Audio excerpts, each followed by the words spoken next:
तो बिहारी जी, राधा रमन जी, राधा वल्लभ जी, गोपीनाथ जी, गोविंद देव जी, युगल किशोर जी और मदन मोहन जी, ये 7 ठाकुर हैं वृंदावन के, जो कि मुगलों के आने से जिनमें से 2-4 ठाकुर जी बाहर चले गए। जैसे गोविंद देव जी जयपुर में हैं, गोपीनाथ जी जयपुर में हैं, मदन मोहन जी करौली राजस्थान में। राजस्थान के राजा बड़े पराक्रमी थे ना, उन लोगों ने कहा पुजारियों को कि आप यहाँ ले आओ ठाकुर जी, हम रक्षा करेंगे। तो औरंगजेब को मंदिर तोड़ देता था सबको। एक बड़े प्यारे ठाकुर जी हमारे राधा रमन जी, वो इतने से हैं, इतने से ठाकुर जी, लेकिन most beautiful Thakur ji of Vrindavan. उनको तो बताते हैं कि कहीं अलमारी में छुपा दिया था, हाँ, तो इसलिए वो सावधान बचे रहे।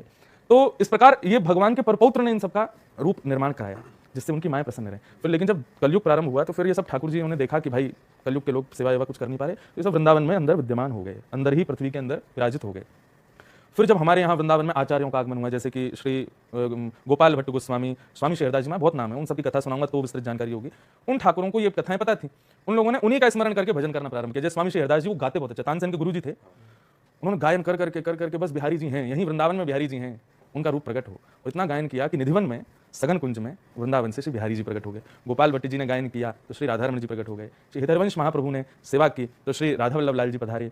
इस प्रकार ये सब ठाकुरों का फिर प्रादुर्भाव वहां पर हुआ। तो ये आज के नहीं, उस समय से ठाकुर जी, और ये सब जो विग्रह हैं सब श्री कृष्ण प्राकट्य उस शिला से ही इनका निर्माण है। ये छोटी सी एक कहानी सुनाता हूँ कि जब भगवान अपनी लीला पूरी करके अंतर ध्यान हो गए थे श्री कृष्ण द्वापर में, भगवान की अष्टपटरानियां जो थी, 8 मेन जो पटरानियां थी, 16,108 पत्नियां थी भगवान की, 8 तो भगवान के साथ ही प्रस्थान कर गई थी, पर 16,100 राजकुमारियां जो थी ठाकुर जी की वो रह गई थी। उनको भगवान के परपौत्र, मतलब बेटे के बेटे के बेटे, समझ गए, परपौत्र वज्रनाभ, वो उन सबको लेकर वृंदावन आ गए थे उस समय जब भगवान प्रस्थान कर गए थे। उन लोगों को इतना विरह रहता था 16,100 राजकुमारियों को, रानियों को। वज्रनाभ को लेता है खुश कैसे होंगी, इनके लिए मैं क्या करूँ, ये खुश हो जाएं, थोड़ी ठीक हो जाएं।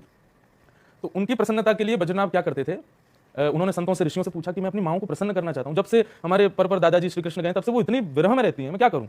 तब किसी संत ने उनको आदेश किया कि भाई जिस कारागृह में कंसके में भगवान का जन्म हुआ था, वो शिला आज भी उतनी सुगंधित और उतनी तेजमान है कारागृह में कंसके में। आप एक काम करो, कृष्ण लीला कृष्ण चरित्र सुन के उनके आव भाव से, भाव भंगिमा से उन शिलाओं से ठाकुर जी की मूर्तियां बनवाओ और अपनी माताओं को सेवा के लिए प्रदान करो। तो किसी रूप में उनको ठाकुर जी दिखेंगे तो उनका विरह कम होगा। ठीक है, तो जब वज्रनाभ मथुरा गए कंस के कारागृह में, सब खंडर हो चुका था, लेकिन वो शिला जिस पर भगवान का जन्म हुआ था वो अभी भी चमक रही थी, उसमें से अभी भी सुगंधी आ रही थी, ऐसा लगा था कोई मणि रखी है क्या।